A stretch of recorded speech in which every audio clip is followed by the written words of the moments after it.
Are you a high-achieving dental entrepreneur frustrated by the gap between where you are and where you want to go? Are you tired of advisors whose advice keeps you merely surviving when you should be thriving? I'm Tim McNeely, and I believe you deserve to build true wealth so you can take even better care of the people you love, the causes you care about, and leave your dent in the universe. Welcome to the Dental Wealth Nation Show, where we hand you the keys to unlock true wealth quicker and with less effort than you ever thought. So often in life, transition, it can feel a little scary because you are pushing into the unknown. And sometimes you don't even know what conversations to have when you're facing transitions. And that's why I'm so excited that you are here today. We're going to be talking about how to reinvent and how to really enjoy your life after dentistry. And by the time we finish today, you're going to know how you can engage in meaningful, honest conversations about what your retirement can look like. You're going to really be able to push beyond the numbers and into the life that you truly want. You're going to have a fresh mindset of curiosity. And this is so important. You're going to have that mindset of curiosity, and you're going to be ready to explore new possibilities instead of fearing the unknown. But most importantly of all, you're going to walk away feeling energized and hopeful about your next chapter. And you're going to have some tools to help you design it with purpose and joy.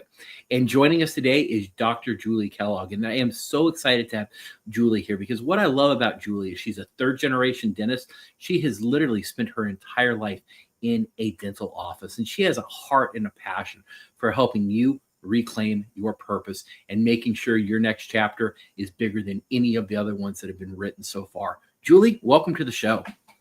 Thank you, Tim. I'm so excited to be here. Gosh, if you'd have told me 20 some years ago when Dana and I were in dental school that I'd be sitting and chatting with you, it would have been hard to wrap my brain around, but it's such a pleasure. Right. It's crazy the path that life takes us on sometimes. And it's just right. That's a whole nother episode. Like that's 12 episodes, just the path that life takes us on. But for those of us who don't know you and haven't had a chance to be familiar with the work you're doing, give us a little bit of background about you and how you got started helping people really engage in meaningful and honest discussions about what retirement can look like. Great question. Gosh, I feel like just dentistry has been so ingrained in my life. You know, I spent my in utero time in a dental practice. I've just spent every day there. And in getting into some wellness stuff, I actually became a certified coach back before the pandemic in 2019. And I will tell you as a dentist, that was one of the most uncomfortable, intense weeks of training I have ever spent. Because we as dentists are taught to solve problems as quickly and perfectly as possible. And that's not what coaching is about, right? Coaching is about sort of holding people like a feather in our hand and allowing them to develop into who they really want to be, who they really authentically are. And it's an unbelievable experience, but it's quite a growth thing as a dentist to go through that. And having watched so many of my mentors and family members starting to work towards retirement, go into retirement, struggle in retirement, all these things, and having most of my patient population retirement age, I just became really fascinated with this whole part of our life, which is becoming longer and longer as we live longer and we have more tools for financial success.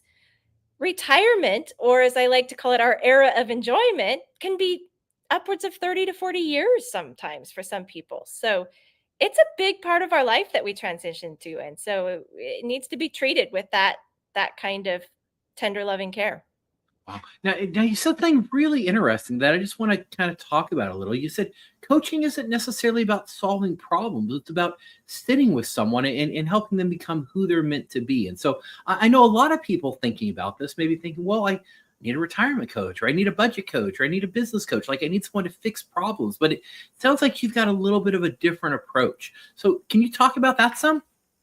Yeah. So true coaching gets thrown around this term a lot, right? It's not a licensed profession in the way that dentistry is, but true coaching is really about holding some and supporting your client and helping them go to where they want to go. So Hmm. the client is really in the driver's seat. It's not about problem solving.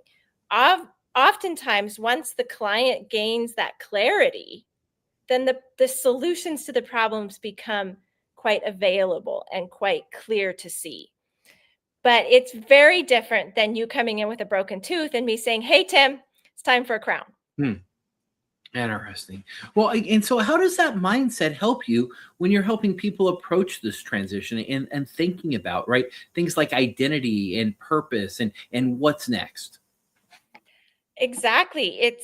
We become so ingrained in our identity and routine as dentists, right? We show up at that time and the schedule is just completely structured all day long, and we're doing these tasks that we work year after year after year to become more and more of a detailed perfection at, that our outcomes are going to be perfectly predictable, which humans are never predictable, right? But What? this this transition into retirement, we tend to go in pretty blindly, right? We spend our whole life getting through school, working to buy a practice, developing those skills that we're good at, making sure that our patients get taken care of really good. Our team is led really well and works together really well. And retirement is this destination on the horizon. But we never try it on. How many dentists have you met who have taken a sabbatical or a mini retirement like people do in other careers and other transitions? Yeah, Almost none of them, unheard of. right? Right. So it's this thing, and well, we can just get there if we can just cross this line, if we can just sell the practice at its peak for a good price to the right person, then I'm just going to sail into the sunset and play golf and travel around the world, right? It's just not that way.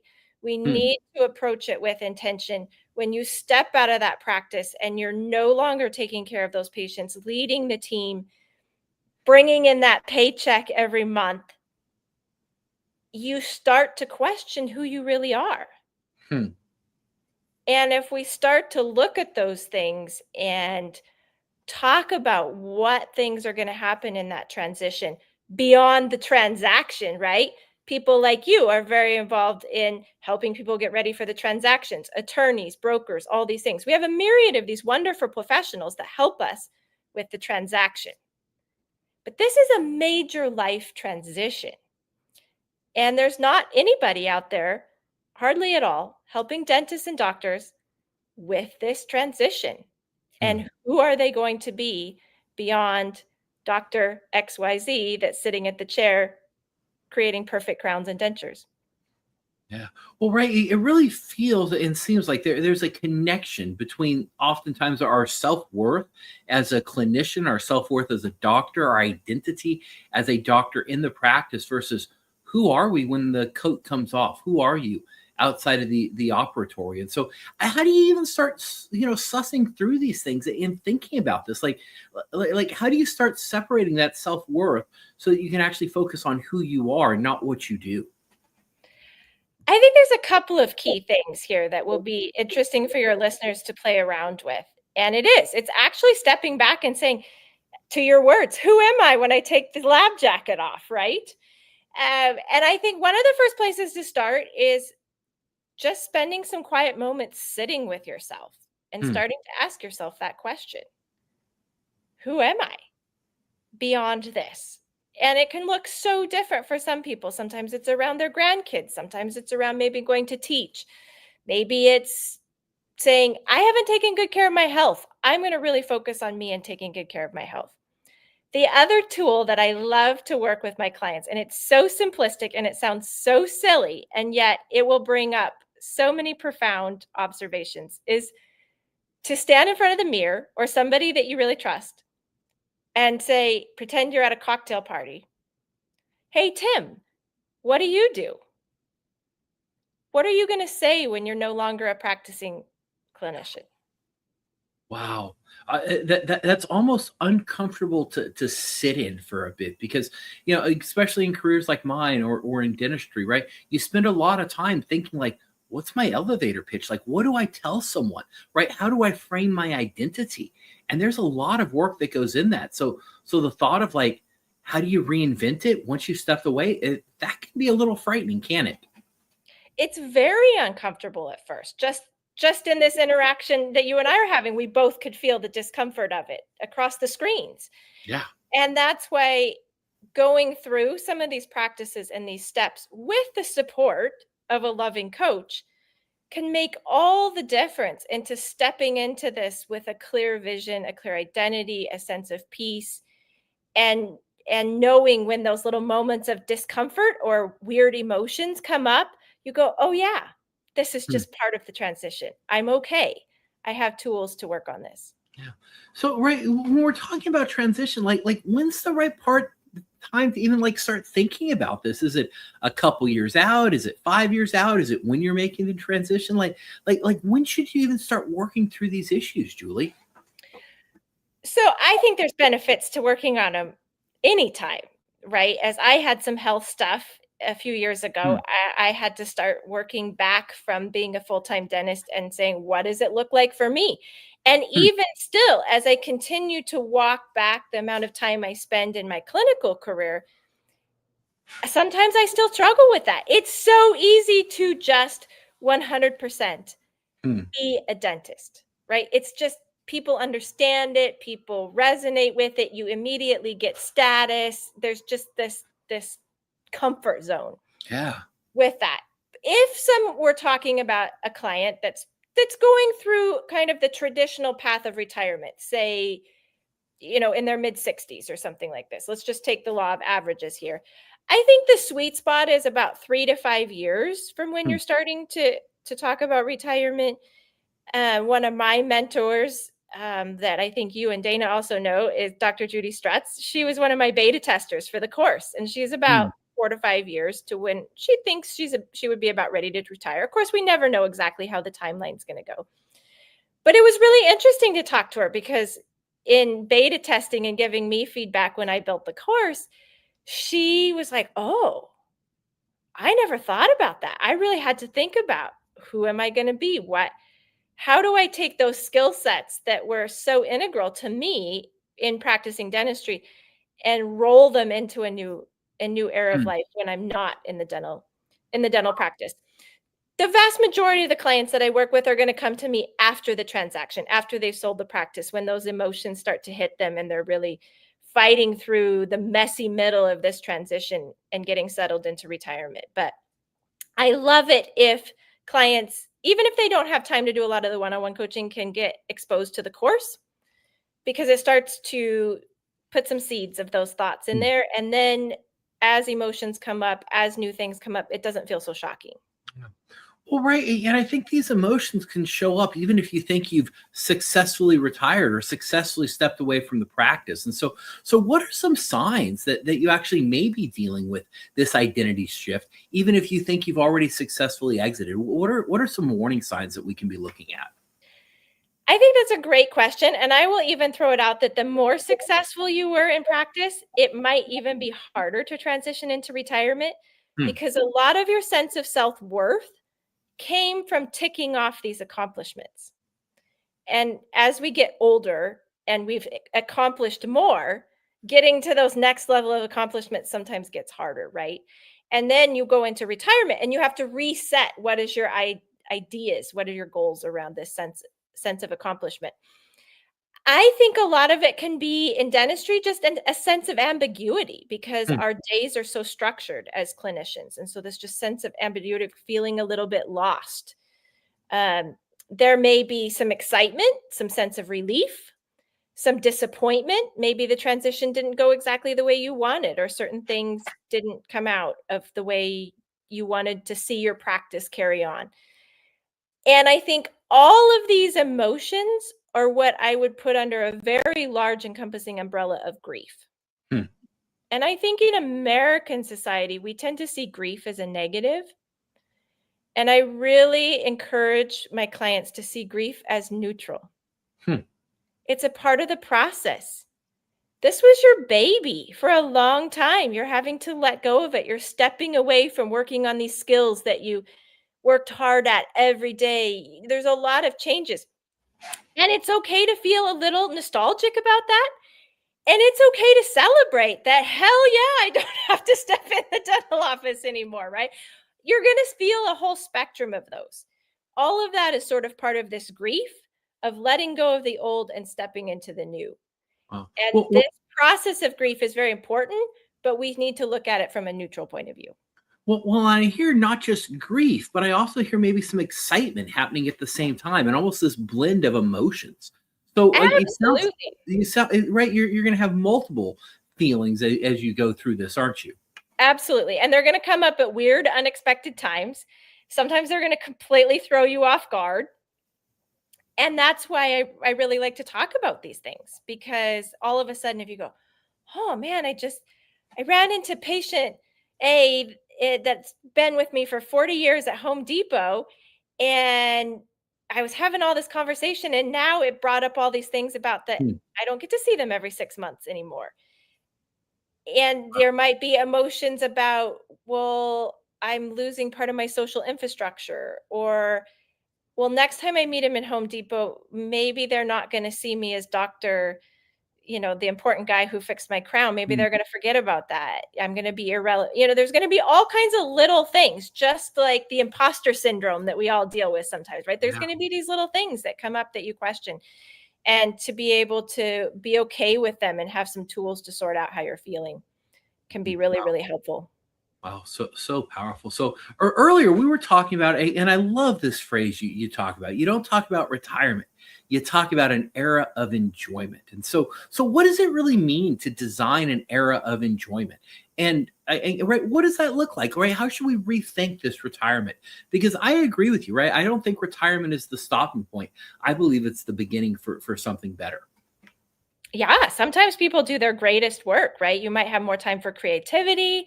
You may have more time for kids, grandkids, spouses, other family members, mentoring. You have a lot more space and time for this. And I think it can look like whatever you want. You literally get to step in a studio with a blank canvas and say, what do I want the next 10, 20, 30 years of my life to look like, right? Hmm. To sit down with a designer's mindset, just like that very young designer's mindset that you had when you were in college. Like, hey, what kind of person do I want to be? What kind of skills do I have? Where do I want to go? What do I want out of my life? Right?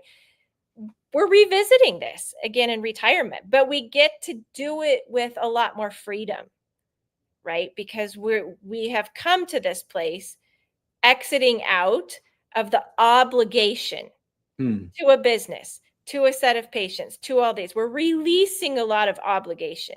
We're not Hmm. necessarily losing value or becoming less of a person.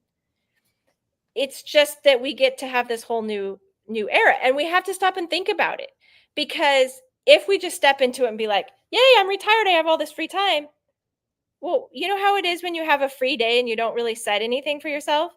You kind of just piddle all day. And then you may come to the end of the day and feel like, well, I didn't really do anything, or I haven't lost my sense of purpose, or I don't know who I am, or all these questions. You see how this keeps coming as a feedback loop, right? Oh yeah. And so it can be whatever you want. You could travel the world. You could stay home and have an orchard and a garden and work on the nature all day. You can write, you can teach, you can do something that gives back to the profession in a way. You might not want to have anything to do with dentistry anymore and do something totally different, you Yeah. know, go take art classes or something. I mean, it can be anything. But if we don't start to get curious and explore, then that vacuum becomes filled oftentimes with boredom, more negative emotions, a lack of purpose. Well, one thing I hear a lot, and you talk about it too. You're certainly a travel coach, also, but a lot of people say, "I'm going to travel when I retire." Right? That seems to be a very common answer, and a lot of doctors think, "Well, I'm just going to travel." But is that enough, or do we need something a little bit more definitive than we're going to travel? I think we need something more definitive. Most dentists probably have never taken off and traveled for more than 2 weeks at a time, ever.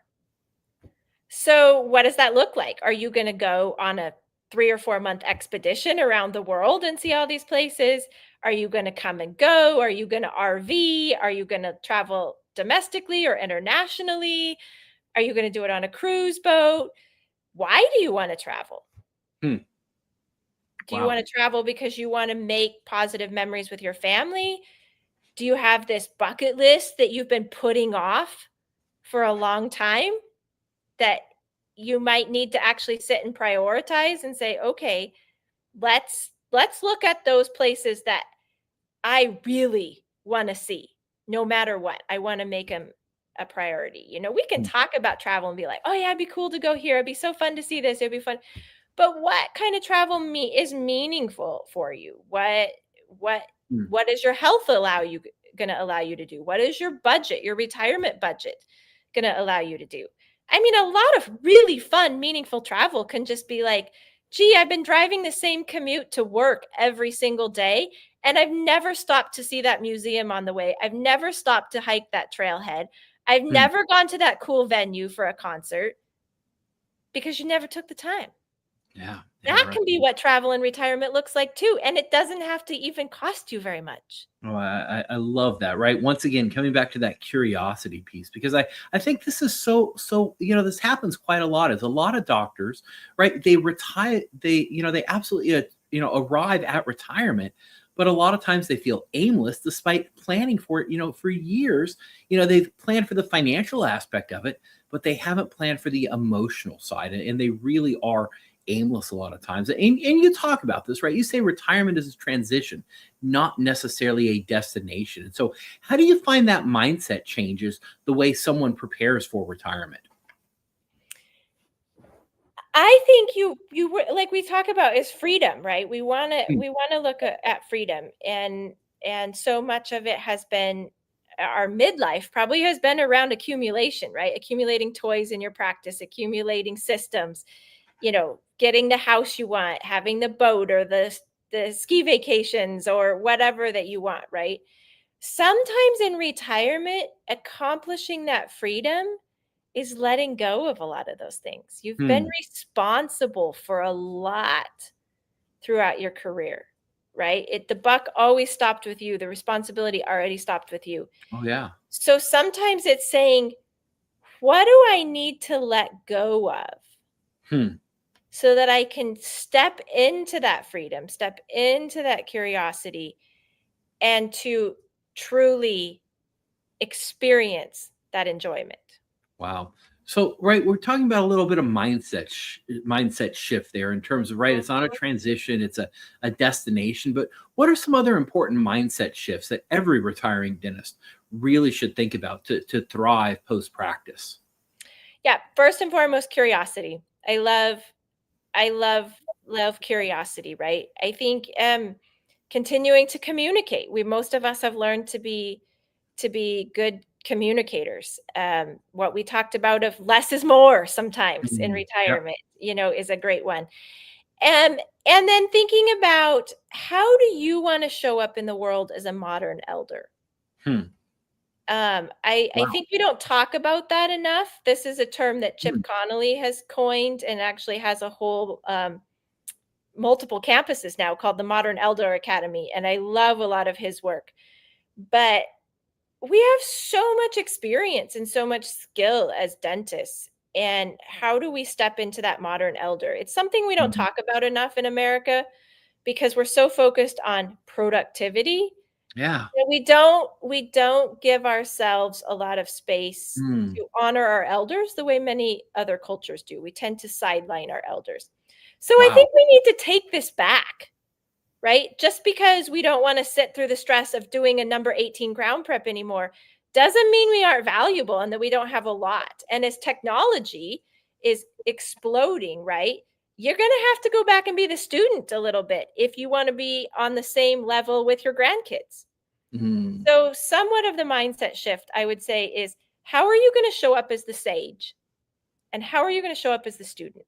Mm. Wow, Julie. Hey, I cannot wait to dive a little bit more into this modern elder as soon as we come back here from a break. You're listening to the Dental Wealth Nation Show, where we give you the keys to building true wealth.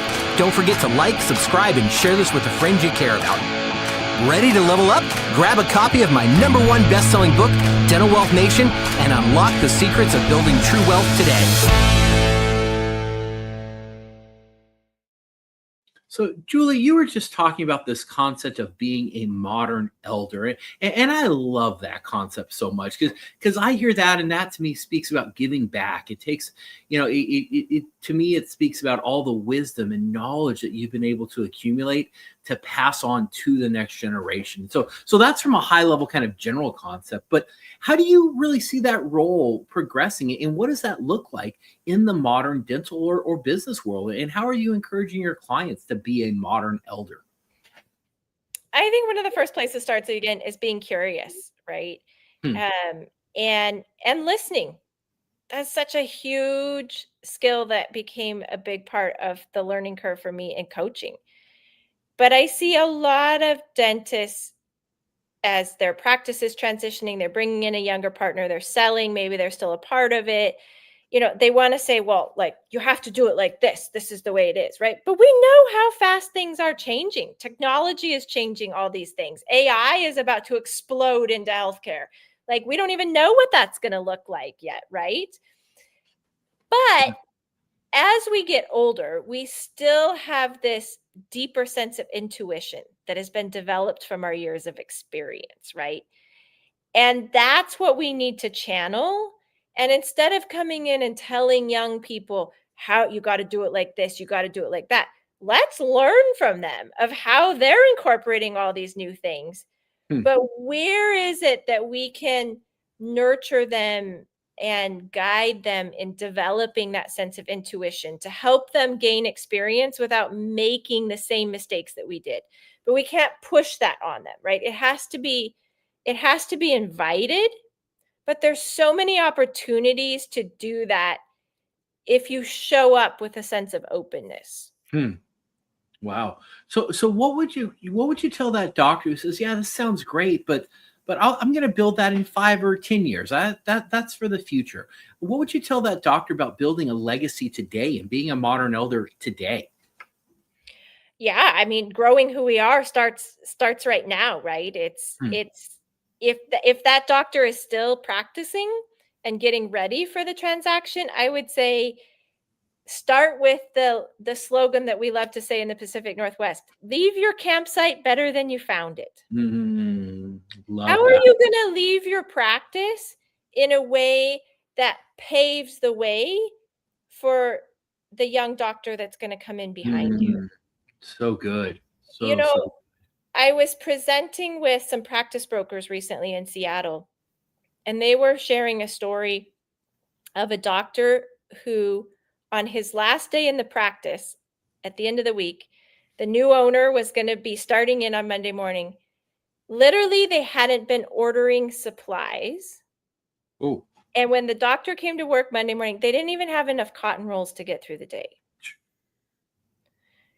And everybody in the audience is like, oh, I would never do that, right? But why did that doctor do that?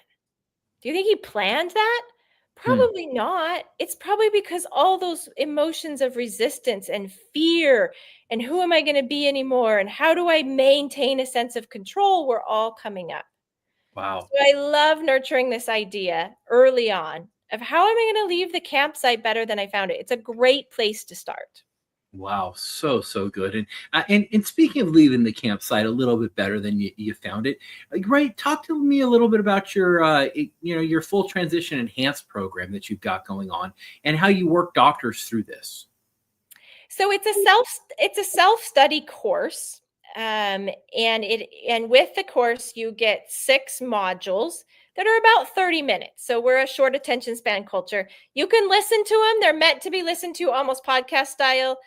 But there's also a few slides and audiovisual things to go with it if you prefer that. With each module comes a written summary of what we've talked about. And when I say we, I recorded it with my partner in the program, Dr. Greg Grillo, who's also a multi-generational dentist and has transitioned out of clinical practice. So self-study modules that you can listen to, you can read quick summaries if you want to go back and say, what was it they were talking about here? Each module also has worksheets where you can sit down and start to sort of journal and explore some of these ideas of things that we've talked about, because I think that's a super important component of it. And then with that, as part of full package program. You get 4 one-on-one 1-hour sessions with Greg or Wow. I to Incredible. work through whatever is coming up. Yep. And I just put the link down below in the chat. So if you want to check that out, please do. I would encourage you to take advantage of. This is a common problem that I see all the time. And one thing where, this is where I love having resources like Julie to really help think through identity and transition and what comes next, because I'm able to do it on a real high level, but to really move forward, you got to dive deep in these things. So please take advantage of that course. I highly, highly recommend it to you. And so, Absolutely. Julie, if you could give one piece of advice to your younger self, if you could go back and talk to Julie before exiting clinical practice, what would you share with yourself? What would that piece of advice be? That we are so much more than dentists. We put ourselves in this box of dentists, and so few other careers do this in the same way, but it's like, I'm a dentist, dentists do this, and no, and it's just this dentist thing is always on top of our mind, and we're so much more than that. And it's taken me time to, do some mindset shifts and play some games with myself to where I'm embodying this sense of being a coach and a writer as much or more than being a dentist. Wow. And so it doesn't happen overnight. These kind of identity shifts don't happen overnight.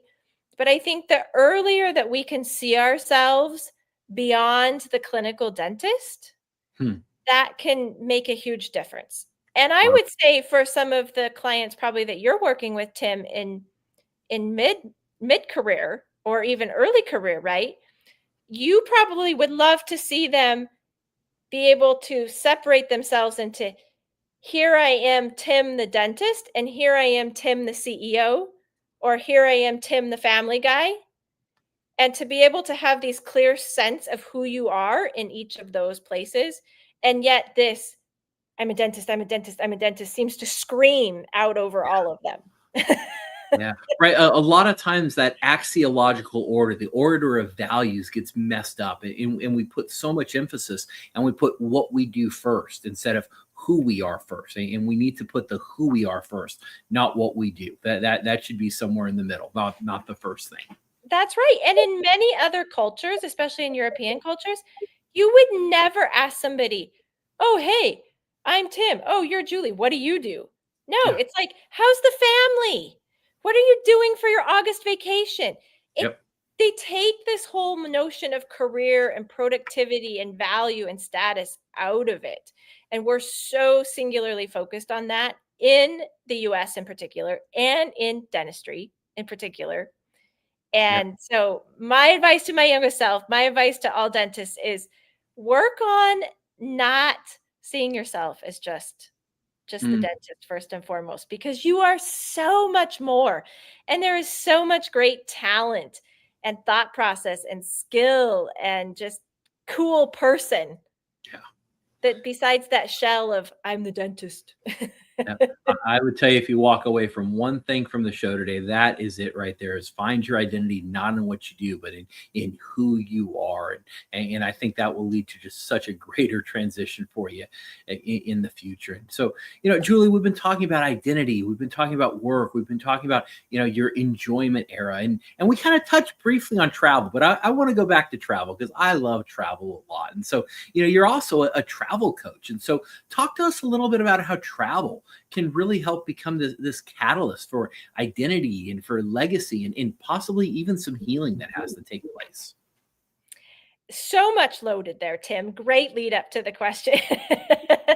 I think travel is a great tool to use in transition because it can celebrate the end of something. It can celebrate the beginning of something. It can serve as this sort of moment of stepping out of one and stepping into the other. I think if we're talking about being curious and exploring a new part of you, what better way than to do it in travel, right? It's hard to go to your local favorite social place in your hometown and introduce yourself differently than you maybe once did, right? But if you're all of a sudden across the ocean in a different country and you're talking to some other fellow traveler that you never met before, what a perfect way to try on a new identity. You can say all kinds of crazy things and try on all kinds of things. And guess what? You're probably never going to see that person again. Wow. It's the perfect way Hmm. to explore and try on a new identity. Oh, And I love that. it's a really fun tool to incorporate into some of this. And if we're really looking at a change, having some sort of point of interruption Hmm. helps us make a change. And I think travel can be a really positive way to create this moment of interruption. Oh, I love that. So, right, this idea of travel is a way to try on your identity and do it in a safe environment with people that you probably won't see again, right? Because something magic happens when you're able to talk things out loud and say it, right? Like you said, you get to try this on and see how it feels. Yes. And you can practice it a lot, right? Because you're on planes, trains, different restaurants, all these places, right? And you literally can just, it's going to feel so goofy, right? But you just look for opportunities to introduce yourself, Oh, I to love talk that. about yourself in a new way, to learn about people who are traveling the world, who maybe had a career you'd never even thought of before, not dentists. We've spent so much of our life taking our vacations around dental CE, right? Talking to dentists. There's so much more, and it will start to open your mind to an increasing amount of all these possibilities of what you can do in retirement. How powerful. Oh, I love that. And we've got listeners tuning in. If you've got questions, put it down below and we'll answer those questions for you live. Glad to have you here. We've been talking about just reinventing yourself and the power of really creating your retirement, and not just retirement, but really a transition, because it is going to be a transition for you to what is next. And we've got Dr. Julie Kellogg sharing some tips and strategies and really helping you explore curiosity when it comes to this. And so, Julie, if someone wants to get in touch with you, how can we find you? So I have a number of different ways. Since we've been talking about travel, I actually have a travel blog and an Instagram called Travel with Texture. Texture just being a way that we Hmm. engage with the present moment. Wow. And in terms of coaching retiring dentists, you can find my program at Method Pro. It's hosted by Method Pro. And there's a tab on the top of the website that says transitions, and that will lead you to our virtual academy and all the information that is there. You can sign up for 30 minutes free chat to talk about whatever's on your mind regarding retirement or coaching or anything along these realms that you might be curious about. I would be happy, as one of Tim's loyal listeners, that you can just click on my Calendly there on our course page, and you can get 30 minutes to chat about whatever you'd like. Little power Wow. session just for the listeners here. Oh, thank And you. then I have a separate little project for those people who are getting a little bit more modern into the Substack world, which is a publishing app and a newsletter app.